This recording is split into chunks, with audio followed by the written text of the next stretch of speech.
Lição 1. 6 de julho de 2025. Título da lição: A Igreja que nasceu no Pentecostes. Introdução. A Igreja nasceu no dia de Pentecostes. Esse evento marcou o início de uma nova era, a Era da Igreja. O Pentecostes era uma das festas mais importantes dos judeus e acontecia 50 dias depois da Páscoa. Foi nesse dia especial que Deus derramou o Espírito Santo sobre todos os discípulos, batizando-os. O derramamento do Espírito no Pentecostes marca o início da Igreja como uma comunidade de profetas, como foi profetizado por Joel. Joel 2, 28. No livro de Atos, Lucas ensina que esse acontecimento tinha um significado especial para o fim dos tempos, pois já havia sido anunciado pelos profetas do Antigo Testamento. Além disso, o Pentecostes foi uma prova clara de que Jesus havia ressuscitado. O propósito desse derramamento do Espírito Santo foi dar poder à Igreja para testemunhar de Cristo ao mundo e levá-la à verdadeira adoração. Isso é o que veremos nesta lição. Primeiro tópico: a natureza do Pentecostes bíblico. Ponto 1. De natureza divina.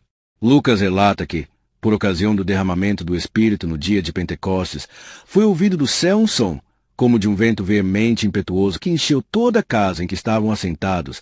Atos 2, 2.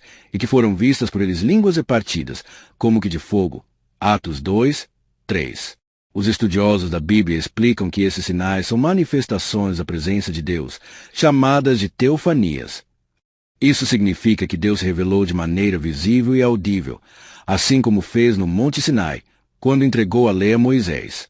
Naquela ocasião, houve trovões, relâmpagos e um som forte, e o povo ouviu a voz de Deus e viu um grande fogo. Êxodo 19, 16. Moisés depois lembrou ao povo desse momento, dizendo: Desde o céu te fez ouvir a sua voz, para te ensinar, e sobre a terra te mostrou seu grande fogo, e ouviste as suas palavras do meio do fogo. Deuteronômio 4, 36. Ponto 2. Um evento paralelo ao Sinai. Assim como no Sinai, onde a presença de Deus se tornou real, como uma das experiências mais marcantes na história do antigo povo de Deus, de uma forma muito mais gloriosa e profunda, o Pentecostes marcou o encontro do Espírito de Deus com a Igreja. Pentecostes, portanto, é a experiência do Espírito Santo. Lá no Sinai, a letra da lei foi escrita em tábuas de pedras, Deuteronômio 9, 10 e 11. Aqui, no Pentecostes, a palavra de Deus foi escrita nos corações, Jeremias 31, 33, 2 Coríntios 3, 3. Ponto 3. Centrada em Cristo e nos tempos finais. Na sua pregação no dia de Pentecostes, Pedro deixou claro que esse evento estava totalmente ligado a Jesus. Ele mostrou que o derramamento do Espírito Santo estava diretamente relacionado à morte, ressurreição e ascensão de Cristo. Atos 2, versos 23, 24, 32 e 33. Isso significa que, embora o Pentecostes seja uma manifestação do Espírito Santo, ele também é cristocêntrico, ou seja, tem Cristo como seu centro. Sem a cruz de Cristo, o Pentecostes perderia seu verdadeiro significado, pois não há Pentecostes sem a cruz. Além disso, Pedro explicou que o Pentecostes foi o cumprimento da profecia de Joel, Joel 2, 28, que anunciava que Deus derramaria o seu Espírito sobre toda a humanidade. Quando Pedro usou a expressão nos últimos dias, Atos 2, 17, ele mostrou que esse evento tinha um significado escatológico, ou seja, estava ligado ao plano de Deus para os tempos finais. Segundo tópico: o propósito do Pentecostes bíblico. Ponto 1. Promover a verdadeira adoração. As manifestações externas, como o som ou o vento, e o fogo, ocorridas no Pentecostes, prendem nossa atenção. Contudo, não podemos perder de vista o que Pentecostes produz internamente na vida do crente. Um dos propósitos marcantes do Pentecostes em Jerusalém foi promover a verdadeira adoração. Temos ouvido em nossas próprias línguas falar das grandezas de Deus. Atos 2, 11. Logo, o Pentecostes que não adora não é bíblico. De fato, quando os gentios experimentaram o Pentecostes, eles também magnificavam a Deus. Atos 10, 46. Da mesma forma, o apóstolo Paulo diz que um crente pentecostal, cheio do Espírito, dá bem as graças. 1 Coríntios 14, 17. O fogo pentecostal promove o verdadeiro louvor. Ponto 2. Poder para testemunhar. O Pentecostes tem uma dimensão escatológica, pois aconteceu antes de chegar o grande e glorioso dia do Senhor. Atos 2, 20. No entanto, essa realidade dos últimos tempos não significa que a igreja deve ter uma visão escapista, ou seja, desejar fugir do mundo a qualquer custo.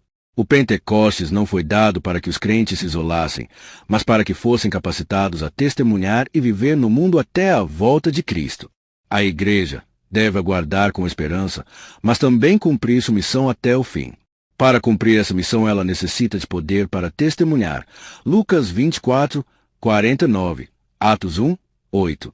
De fato, é isso que acontece depois do Pentecostes, Atos 4, 33.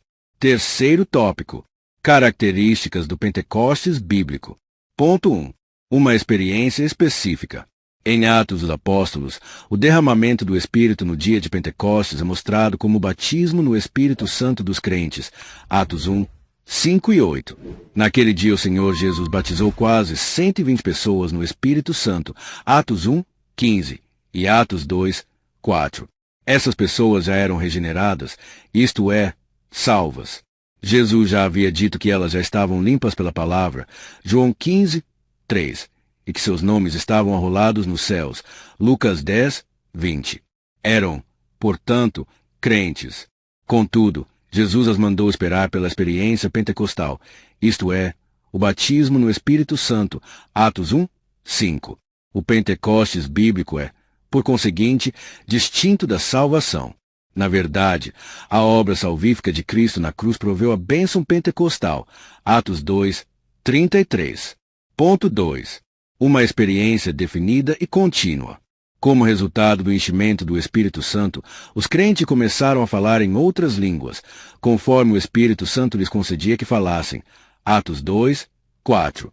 A Escritura é clara em mostrar que a evidência inicial do batismo pentecostal foi os crentes falarem em outras línguas. Não há dúvidas de que outros resultados ou evidências do batismo no Espírito Santo se seguem. Contudo, foi o falar em línguas, não o sentir uma grande alegria ou mesmo um amor afetuoso demonstrado por eles, que deixou os crentes judeus convencidos de que os gentios haviam recebido o batismo no Espírito Santo. Atos 10, 44 a 46. Ponto 3. As línguas e o amor. A evidência física inicial, o sinal do batismo no Espírito Santo, foi falar em outras línguas. Não foi uma grande alegria ou um amor afetuoso que evidenciaram o batismo no Espírito Santo. Paulo, por exemplo, disse que o amor de Deus está derramado em nosso coração pelo Espírito Santo que nos foi dado. Romanos 5, 5. O apóstolo escreveu para uma igreja pentecostal, e o amor aparece aqui não como uma evidência de enchimento, mas de crescimento e maturidade em Cristo. Conclusão. Como vimos, o Pentecostes marcou o início da era da igreja. Jesus, agora glorificado, batizou os crentes no Espírito Santo. Atos 2, 4. E o Espírito Santo os inseriu no corpo de Cristo, que é a igreja. 1 Coríntios 12, 13, cujo nascedouro foi no Pentecostes. Esse evento é essencial porque mostrou que Deus deseja uma igreja capacitada para cumprir sua missão, que é pregar o Evangelho ao mundo, tanto por palavras quanto por ações. No entanto, essa missão só pode ser realizada com êxito pelo poder do Espírito Santo.